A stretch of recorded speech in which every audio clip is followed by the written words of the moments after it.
आज हम बात करेंगे magnetic field due to the straight line, right. ये भी एक बायट-सैवर्ट लॉ की एप्लीकेशन ही है, ठीक है। हमारे पास ये स्ट्रेट लाइन है, एक स्ट्रेट करंट कैरिंग वायर है, इसमें करंट कितना फ्लो हो रहा है, आई। अब ये पॉइंट मान लो, यहाँ हमने मैग्नेटिक फील्ड कैलकुलेट करना है, तो ये पॉइंट का डिस्टेंस कितना आ गया, ये हमारे पास एक फिक्स डिस्टेंस आ गया, दिस इज ए। अब देखो, अगर हम बात करें कि यहाँ पर हमारे पास बायट-सैवर्ट लॉ क्या था, फॉर स्मॉल एलिमेंट था ना, तो हम क्या करते हैं क्या कि यहाँ से एक लेंथ ले लो एल, ठीक है, यहाँ से स्मॉल एलिमेंट ले लिया डी एल। उस स्मॉल एलिमेंट लेंथ के लिए यहाँ से मैग्नेटिक फील्ड कितना होगा, लेट्स से ये हमारे पास डिस्टेंस आ गया आर, ये हमारे पास एंगल आ गया थीटा। तो इस dl की वजह से B पॉइंट पर मैग्नेटिक फील्ड कितना होगा, mu nought by 4 pi I D L sine theta upon R का स्क्वायर, राइट। अब देखो, पहली बात, अगर मैग्नेटिक फील्ड का मैग्नीट्यूड कैलकुलेट करोगे तो इससे कैलकुलेट करेंगे। डायरेक्शन देखने के लिए हमारे पास क्या था, डायरेक्शन देखने के लिए था dl क्रॉस आर, आर इस तरफ जा रहा है तो dl से r की तरफ जाएंगे। अगर dl से r की तरफ जा रहे हैं, dl से r की तरफ जा रहे हैं तो मैग्नेटिक फील्ड क्या होगा, inside the plane of the paper. तो हमारे पास अगर हम देखें यहाँ पर मैग्नेटिक फील्ड क्या होगा, inside the plane of the paper. और दूसरा, अगर हम देखें राइट हैंड पाम रूल लगाएं तो हमारे पास क्या होगा, देखिए ये हो गया, तो इस साइड देखें, ये पाम जो है किसकी तरफ, किस तरफ उसका फेस, बाहर की तरफ है, तो यहाँ पर मैग्नेटिक फील्ड हमारे पास बाहर की तरफ होगा। और अब घूम के इस तरफ घूम रहे हैं तो ये पाम का फेस किस तरफ हो गया, ब्लैक व्हाइट बोर्ड की तरफ हो गया। तो यहाँ पर हमारे पास मैग्नेटिक फील्ड इनसाइड आ गया। तो ये तो होगी डायरेक्शन, देख सकते हैं। डायरेक्शन देखने के लिए ये भी लगा सकते हैं dl क्रॉस आर, ये पाम रूल भी लगा सकते हैं, और ये डायरेक्टली थंब रूल भी लगा सकते हैं। देखिए करंट ऊपर की तरफ जा रहा है और कर्लिंग ऑफ फिंगर्स क्या होंगी, इस तरफ जाएंगी, देखिए इस तरफ है ना, कर्लिंग ऑफ फिंगर्स इस तरफ है। तो यहाँ पर देखना है तो मैग्नेटिक फील्ड इनसाइड हो गया, यहाँ पर देखेंगे तो मैग्नेटिक फील्ड आउटसाइड आ जाएगा। तो ये तो होगी डायरेक्शन। सो डायरेक्शन तो हमारे पास ये आ गई।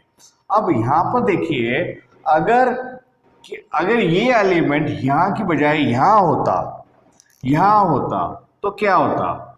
तो पहली बात, ये डिस्टेंस भी चेंज हो रहा है, अगर ये आर भी चेंज हो रहा है, ये वेरी कर रहा है, देन एल की लेंथ वेरी कर रही है, तो दैट मीन्स अगर एल वेरी कर रहा है तो दैट मीन्स डीएल भी वेरी करेगा, दैट मीन्स डीएल भी वेरी कर रहा है। और अगर ये दोनों चीजें वेरी की, ये एंगल भी कम हो रहा है ना, तो ये एंगल भी चेंज हो रहा है। तो इस इक्वेशन में हमारे पास तीन वेरिएबल्स आ गए, लेंथ, एंगल एंड डिस्टेंस, ये तीनों चीजों वेरी करती हैं। तो हमें क्या करना है कि इन तीनों चीजों को एक कॉमन वेरिएबल में कन्वर्ट करना है। लेट्स से यो वेरिएबल हम मान लेते हैं, ये वाला एंगल ही रह गया, ठीक है, इस एंगल में लिखते हैं। तो ये dl को भी इन टर्म्स ऑफ फाई लिखेंगे, r को भी इन टर्म्स ऑफ फाई लिखेंगे, ये थीटा को इन टर्म्स ऑफ फाई लिखेंगे। अब देखो, हमारे पास ये राइट ट्रायंगल बन गई, ठीक है। तो ये हमारे पास राइट एंगल बन गई, ये लेंथ l आ गया, ये a आ गया, ये r आ गया, ये एंगल फाई बन गया, ये हमारा बन गया थीटा जी। सो पहली बात देखो, थीटा प्लस फाई हमारे पास कितना हो गया, थीटा प्लस फाई हमारे पास कितना हो गया, यह phi plus theta is 90 degree. तो थीटा को हमारे पास क्या आएगा, 90 डिग्री माइनस फाई, और साइन थीटा हमारे पास आ जाएगा sine of 90 degree minus phi, that is equal to cos phi, right. ये हमारे पास आ गया। अब देखो दूसरी चीज क्या है, यहाँ पर L by A, so L by A हमारे पास क्या आ जाएगा, this will be tangent phi, perpendicular upon base tangent phi होता है। तो ये हमारे पास आ गया। हम L चाहिए या DL चाहिए, हमें क्या चाहिए, DL, दैट मीन्स इसका डेरिवेटिव लेंगे। तो यहाँ से पहले आप लिख लो L किस तरफ हो गया, A tangent phi, right. dl हमारे पास आ जाएगा a second square phi D phi, ये आ गया, राइट। अब देखो तीसरी चीज क्या रहेगी यार, रहेगी ना base upon hypotenuse. Base upon hypotenuse क्या होता है, sorry, base upon hypotenuse is cos phi. यहां से a इज equal to R cos phi, या r is a 1 by cos phi is secant phi, तो a secant फाई आ गया, 1 by cos phi is secant phi, right. अब हमने क्या करना है, r की वैल्यू भी सब्स्टिट्यूट कर देते हैं, dl की वैल्यू ये आ गई, ये भी सब्स्टिट्यूट कर देते हैं, और ये साइन थीटा की वैल्यू, तो हमारे पास आ जाएगा dB is equal to mu naught upon 4 pi i, dl is a secant square phi d phi, cos sine theta is cos phi, divided by क्या आ गया, a square secant square phi, a से a cut गया, secant square phi cut गया, तो हमारे पास क्या रह जाएगा, dB। So dB is equal to mu naught बटे 4 pi i into cos phi d phi upon a आ गया। तो ये हमारे पास छोटी सी इक्वेशन बन गई। अब हमारे पास देखिए, हमारे पास phi D phi, that mean जो ये एंगल है फाई, ये इसकी लिमिट्स देखते हैं। अगर हम देख रहे हैं कि dl कहां से कहां तक जा सकता है, dl की वैल्यू यहां से लेके यहां तक जा सकती है ना, दैट मीन्स ये जो फाई की वैल्यू आएगी ये आ जाएगी, तो यहां ये लोअर देखेंगे तो नीचे की तरफ जाएगा, ये वाले वैल्यू हमारे पास फाई 1। अब देखिए एंगल इस तरफ नीचे की तरफ घूम रहे हैं, अगर यहां तक जाएं तो यहां एंगल हम ऊपर की तरफ घूम रहे हैं, ऊपर को घूम रहे हैं, तो ये हमारे पास फाई 2 आ गया। अब अगर हम ऊपर ऐसा घूम रहे हैं तो उस एंगल को अगर पॉजिटिव लेंगे, तो जो नीचे को घूम रहे हैं तो उस एंगल को हमें नेगेटिव लेना पड़ेगा, तो हमारे पास माइनस फाई 1 आ गया नीचे वाला एंगल, ऊपर वाला एंगल आ गया प्लस फाई 2। तो इसको इंटीग्रेट करने के लिए हमें लिमिट्स देखनी है, तो हमारे पास minus phi 1 to plus phi 2 आ जाएगा। तो दिस मीन्स, तो हमारे पास total magnetic field is the integration of dB, it is minus phi 1 to this phi 2, तो हमारे पास आ जाएगा म्यू नॉट बटे 4 pi i cos phi d phi upon a। अब देखो कौन सी चीज कांस्टेंट है इसमें, वो कांस्टेंट है म्यू नॉट i, बाहर आ जाएगा mu naught i upon 4 pi a बाहर आ गया, minus phi 1 to phi 2 cos phi d phi, cos phi की इंटीग्रेशन क्या होती है, साइन फाई, तो हमारे पास मैग्नेटिक फील्ड हमारे पास आ गया mu naught i upon 4 pi a sine phi, from minus phi 1 to plus phi 2, ये आ गया। तो अब हमारे पास लिमिट्स डालेंगे, तो यहां से मैग्नेटिक फील्ड कितना आ गया, mu naught i upon 4 pi a sine phi 2 minus of sine minus phi 1, ये आ गया, ठीक है ना। अब देखिए साइन क्या होता है, साइन का अगर ग्राफ देखें तो इस तरह बनता है ना, ये आ गया, यहां पर साइन फाई की वैल्यू, यहाँ फाई है तो साइन फाई की वैल्यू यहाँ पर पॉजिटिव होगी, अगर एंगल माइनस होगा तो साइन की वैल्यू उतनी ही नेगेटिव होगी।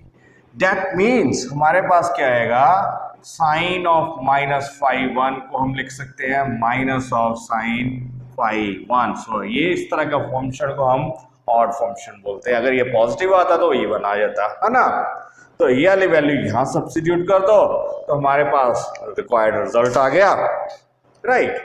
सो रिक्वायर्ड रिजल्ट के लिए हमारे पास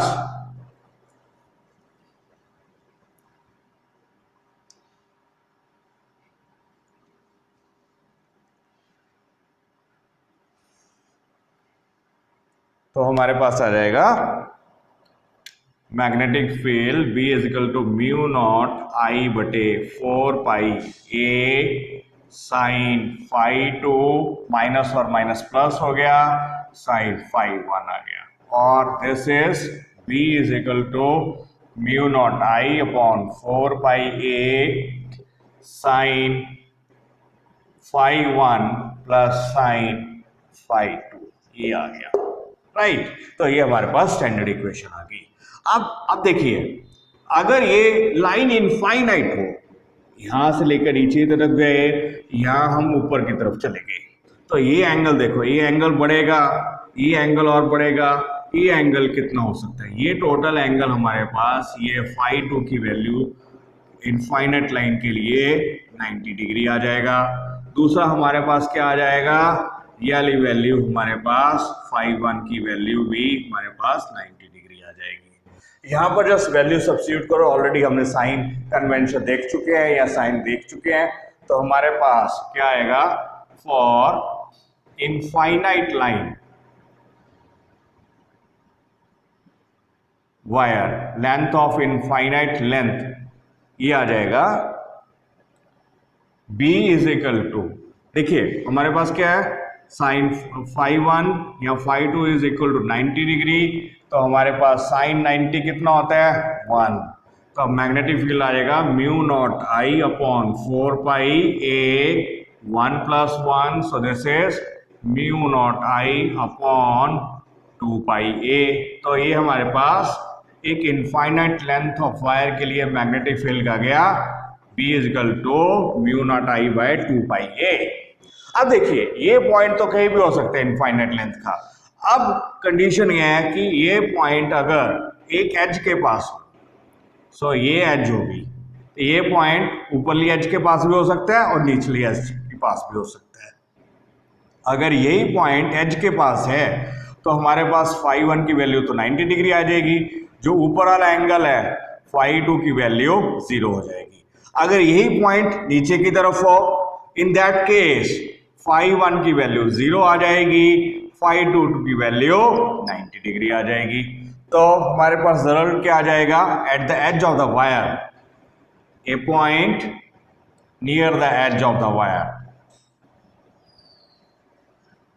point near the edge of the wire, magnetic field कितना आएगा, mu naught I upon 2 pi a, ये 4 पाई a, राइट। ये वैल्यू साइन 90, तो ये sine 0, that mean sine 90 plus 1 sine 0 is 0।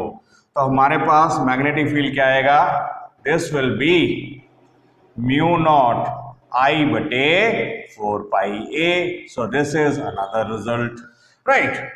अब देखिए, अगर ये पॉइंट वायर के ऊपर ही हो, यही हो, यहां पर हो या यहां पर हो, इन दैट केस, ठीक है, वायर के ऊपर हो तो क्या होगा, ये वाली वैल्यू 0 होगी, ये वाली वैल्यू 180 डिग्री होगी। दोनों केस में हमारे पास क्या होगा, साइन 0 0, साइन 180 इज अगेन 0। सो हमारे पास एक रिजल्ट और आ गया, at the point on the wire itself, at the point on the wire itself, the magnetic field will be 0. This is very important point. अगर point wire के ऊपर ही लाई कर रहा है या उसके एक्सिस के ऊपर लाई कर रहा है तो magnetic field की वैल्यू 0 होगी। So this is the magnetic field for the straight line.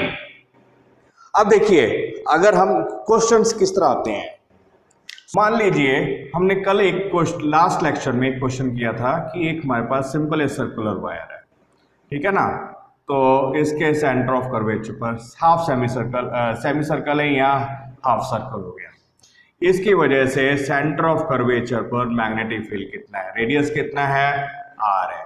तो इसकी वजह से मैग्नेटिक फील्ड हमने कैलकुलेट करना था, सेंटर पर हमने किया था b is equal to mu naught I बटे 4r। सो डायरेक्शन देखने के लिए इनसाइड लाइक दिस, है ना, तो अंगूठे की डायरेक्शन किस तरफ होगी, इस तरफ, अंदर की तरफ, तो मैग्नेटिक फील्ड हमारे पास इनसाइड आ गया। अब इसी को थोड़ा सा देखिए, इस तरह दिया हो तो क्या आएगा, देखिए यहाँ से करंट आ रहा है, यहाँ पर बेंड हो गया, सेमी सर्कल में बेंड हो गया वायर, फिर इधर गई, अब फिर यहाँ पर पॉइंट P पर देखना है, तो यहाँ मैग्नेटिक फील्ड कितना आएगा, रेडियस कितना है, r है। अब ये वाला जो पॉइंट है, ये कहाँ लाई कर रहा है? ये जो पॉइंट लाई कर रहा है वायर के यहाँ ऊपर ही लाई कर रहा है, इस पॉइंट पर ही लाई कर रहा है ना, एक्सिस के ऊपर। दैट मीन्स ये जो पोर्शन है, इस स्ट्रेट पोर्शन की वजह से मैग्नेटिक फील्ड की वैल्यू 0, और इस स्ट्रेट पोर्शन की वजह से मैग्नेटिक फील्ड की वैल्यू अगेन 0। तो दैट मीन्स यहाँ पर इसकी वजह से भी कोई कंट्रीब्यूशन नहीं है, इसकी वजह से कंट्रीब्यूशन नहीं है, और हमारे पास क्या आ गया? सिर्फ और सिर्फ ये सेमी सर्कल आ गया, और सेमी सर्कल का रिजल्ट वही होगा जो हमने ये निकाला है। तो यहाँ पर भी मैग्नेटिक फील्ड की वैल्यू कितनी आएगी? म्यू नॉट आई बटे 4r, right. So this is how we can use the concept of the straight line. Square के सेंटर पर एक सर्कुलर रूप का एक स्क्वायर लूप है, स्क्वायर लूप की सेंटर पर हम मैग्नेटिक फील्ड किस तरह कैलकुलेट करेंगे? देखिए, हमारे पास एक स्क्वायर लूप है, हमने किसी ढंग से बना ली है ना, ये आ गया, ये हमारे पास एक स्क्वायर लूप है। पहले रेक्टेंगल बन गया था भाई, ये आ गया, इस तरह जा रहा है, इस तरह जा रहा है, यहाँ पर ओवरलैपिंग है ना, तो ये करंट आया, ये करंट गया, ये इस तरह आया, ये इस तरह आया, ये गया, तो ये पॉइंट यहाँ पर सेंटर पर। अब देखिए, पहली बात, ये जो वायर है ये पॉइंट उसकी एक्सिस पर लाई कर रहा है, और ये जो वायर उसके भी एक्सिस पर लाई कर रहा है, तो इस पोर्शन की वजह से तो मैग्नेटिक फील्ड 0 हो जाएगा, ठीक है। इसलिए कई बार सिंपल इस तरह ही स्क्वायर बनाया जाता है, इस तरह ही बना लो तो भी एक ही बात है, ठीक है, इस तरह, ठीक है। तो अब देखिए करंट कितना फ्लो कर रहा है? आई। इधर भी करंट कितना है? आई। इसमें भी करंट कितना है? I. So length of the wire is L, right. So this is the point. अब देखिए, अब इसमें क्या हो गया कि ये जो पॉइंट है यहाँ पर देखना है, इसको हम 4 सेक्शन में डिवाइड करेंगे। देखिए, ये आ गया स्ट्रेट वायर, अब ये स्ट्रेट वायर की वजह से यहाँ मैग्नेटिक फील्ड देखेंगे, ठीक है। अब देखो, ये आ गया है ना, तो दैट मीन्स यहाँ पर जो मैग्नेटिक फील्ड होगा इस स्ट्रेट वायर की वजह से, दैट विल बी इनसाइड। यहाँ इसको इस तरह देखो कि इस तरह पाम किस तरफ है? इस तरफ आ गई, पाम की डायरेक्शन अंदर है, तो यहाँ मैग्नेटिक फील्ड इनसाइड। यहाँ देखें, यहाँ करंट किस तरफ जा रहा है? इस तरफ, तो करंट किस तरफ जा रहा है? इस तरफ, है ना, तो मैग्नेटिक फील्ड किस तरफ देखेंगे? अंदर को जा रहा है, लाइक दिस, लाइक इसको ऊपर देखेंगे तो मैग्नेटिक फील्ड बाहर है, अंदर को देखेंगे तो मैग्नेटिक फील्ड इनसाइड, राइट, इस तरफ जाएगा, राइट। तो अगर यहाँ देखें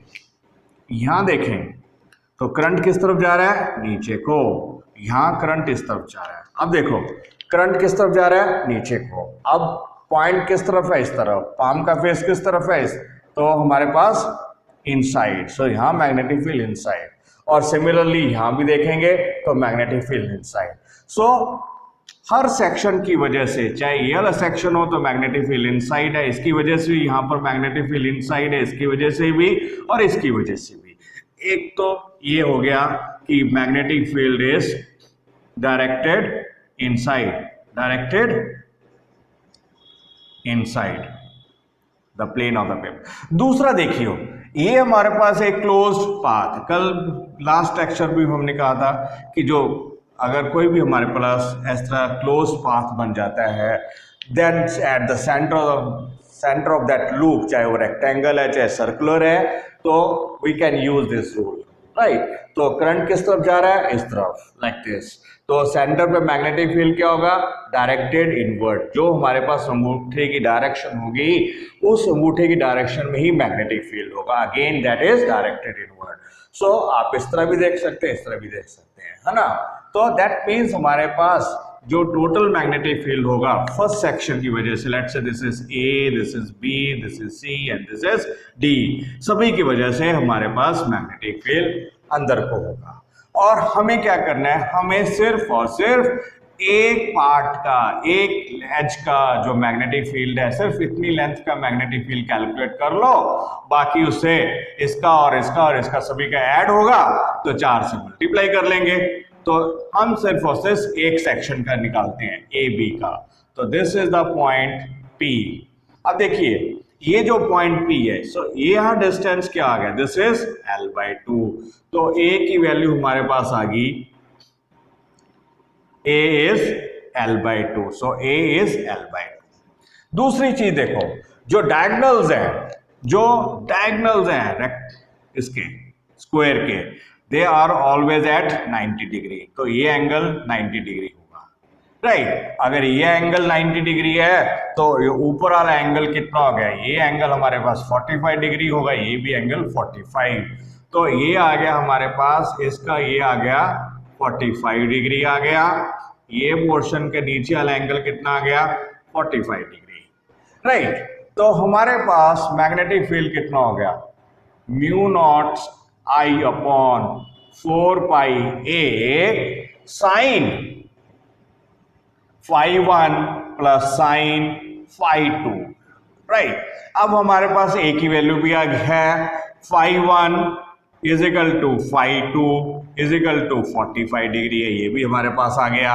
तो साइन 45 की कितनी होती है value, so this is 1/√2।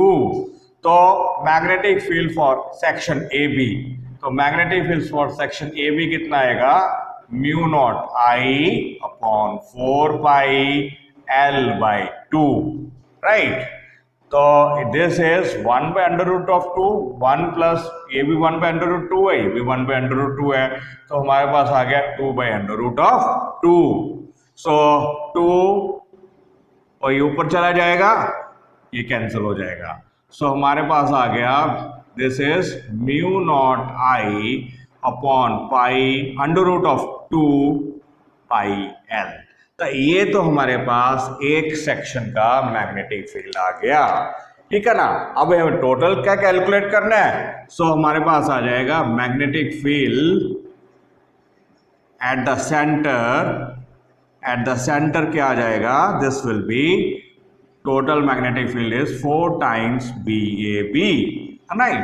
This is 4 mu naught I upon √2 L. So this is the required answer, ठीक है। So इस तरह हम कंसेप्ट यूज कर सकते हैं फॉर द स्ट्रेट लाइन, ठीक है। अब देखो एक और क्वेश्चन करते हैं, so let's do one more question. तो ये हमारे पास ये आ गया इस तरह, तो ये हमारे पास x एक्सिस हो गया, ये y एक्सिस हो गया, इधर z एक्सिस हो गया, ठीक है। अब देखो एक इस तरह स्ट्रेट वायर है, स्ट्रेट वायर बन गया, इनफाइनाइट दूर से आ रही है, यहां पर सर्कल में बन गया, राइट। सो देन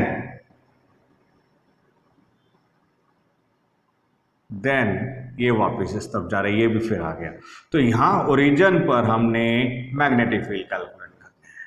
तो ये हमारे पास करंट इस तरफ आ रहा है, इस तरफ गया, इस तरफ आ गया, करंट आ गया I, तो ये हमारे पास this is the Z axis, ठीक है। जो ये लूप बनी है, सो ये लूप हमारे पास XY प्लेन पर है, जेड एक्सिस यहाँ पर है, सो जेड एक्सिस यहाँ पर है, उसको हमने यहाँ शो कर दिया।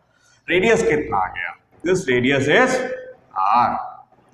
अब यहाँ पर हमने मैग्नेटिक फील्ड कैलकुलेट करना। अब देखिए इस वायर की वजह से, देखिए ये करंट इस तरफ है, इस तरफ जा रहा है ना, करंट इस तरफ है, तो अगर हम ऊपर की तरफ देखें तो पाम किस तरफ है, अंदर की तरफ, और नीचे को देखें पाम बाहर की तरफ है।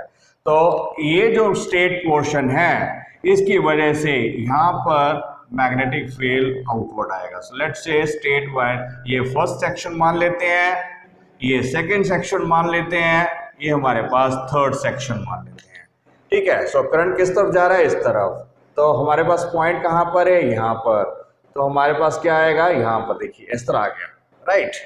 सो ऊपर को इनसाइड, नीचे को आउटसाइड। अब यहाँ पर देखो करंट किस तरफ जा रहा है, कर्लिंग ऑफ फिंगर्स लाइक, अंगूठा किस तरफ है, बाहर की तरफ। तो यहाँ पर हमारे पास अगेन जो मैग्नेटिक फील्ड है सेकेंड पोर्शन की वजह से, ये भी हमारे पास बाहर की तरफ होएगा, this is outward, right. Outward माने here towards the Z axis, towards the Z axis. अब इसकी वजह से देखो करंट किस तरफ जा रहा है, इस तरफ। हमने कहा देखना है मैग्नेटिक फील्ड ऊपर, तो पाम की डायरेक्शन किस तरफ है, आपकी तरफ। तो यहाँ पर भी ये तीसरा सेक्शन जो आ गया, ये तो तीसरा सेक्शन आ गया, इसकी वजह से यहाँ भी मैग्नेटिक फील्ड जेड एक्सिस में होगा, ठीक है ना। ये हमारे पास जो टोटल मैग्नेटिक फील्ड है, तो तो टोटल मैग्नेटिक फील्ड एक ही डायरेक्शन में है तो हमारे पास क्या हो जाएगा, वेक्टर सम है, तो एक डायरेक्शन में होने की वजह से तीनों को हम सिंपल ऐड भी कर लेंगे। सो total magnetic field at O या origin is total magnetic field is B1 plus B2 plus B3 directed towards the positive z axis, directed towards the positive z axis। तो इसको हम डायरेक्शन क्या होगा, this is K cap, है ना, right. अब देखो यहां पर जो है स्ट्रेट लाइन फर्स्ट सेक्शन की वजह से ही हम यूज कर सकते हैं स्ट्रेट लाइन वाला फॉर्मूला। तो ये डिस्टेंस कितना है, r, तो a की वैल्यू हमारे पास कितनी आ गई, r। तो मैग्नेटिक फील्ड हमारे पास आ गया B1, this is mu naught I upon 4 pi, a की जगह पर हमारे पास r, ठीक है, अभी हमने थोड़ी देर पहले किया है। Then it is directed outward है, यहाँ आउटवर्ड किस डायरेक्शन में है, जेड डायरेक्शन में, तो हम यहाँ के कैप भी लिख सकते हैं। ये आ गया उसका मैग्नीट्यूड, ये होगी इसकी डायरेक्शन, तो we can write like this vector, है ना, magnetic field. Then second portion क्या है हमारे पास, ये सेमी सर्कल। सेकेंड पोर्शन अगर सेमी सर्कल है, अगेन उसकी वजह से मैग्नेटिक फील्ड किस तरफ है, आउटवर्ड, है ना, यही है, ये देखो outward towards the Z axis. तो हमारे पास आ गया this is mu naught I upon 4 pi 4r not pi, so this is again acting outward और टुवर्ड्स द जेड एक्सिस। तीसरा हमारे पास सेक्शन आ गया, ये तीसरा, तो उसकी वजह से करंट, उसमें करंट किस तरफ जा रहा है, इस तरफ। तो करंट अगर इस तरफ जा रहा है तो मैग्नेटिक फील्ड क्या होगा, ऊपर को यहाँ देखना है, तो बाहर की तरफ अगेन जेड एक्सिस, वो हमने पहले भी कर लिया है ना। तो यहाँ पर हमारे पास मैग्नेटिक फील्ड क्या आएगा, स्ट्रेट वायर की वजह से, so this is mu naught I upon 4 pi r, again this is K cap. So total magnetic field will be equal to this B1 plus B2 plus B3. So this will be mu naught I upon 4 pi r plus mu naught I upon 4r plus mu naught I upon 4 pi r. That is directed along the z-axis.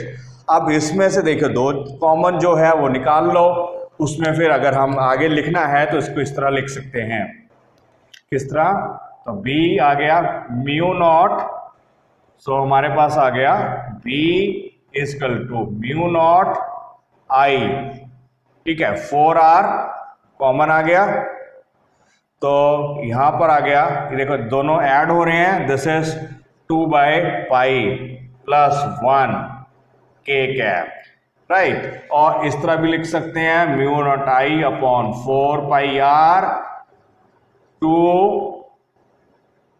Plus pi, तो इस तरह भी हम लिख सकते हैं। So this is how we can calculate the magnetic field, right. So we have used the result of the straight line as well as a semi circle. दोनों को अगर डायरेक्शन सेम है तो सिंपल ऐड कर दो, opposite direction में है तो सबट्रैक्ट कर देंगे।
है।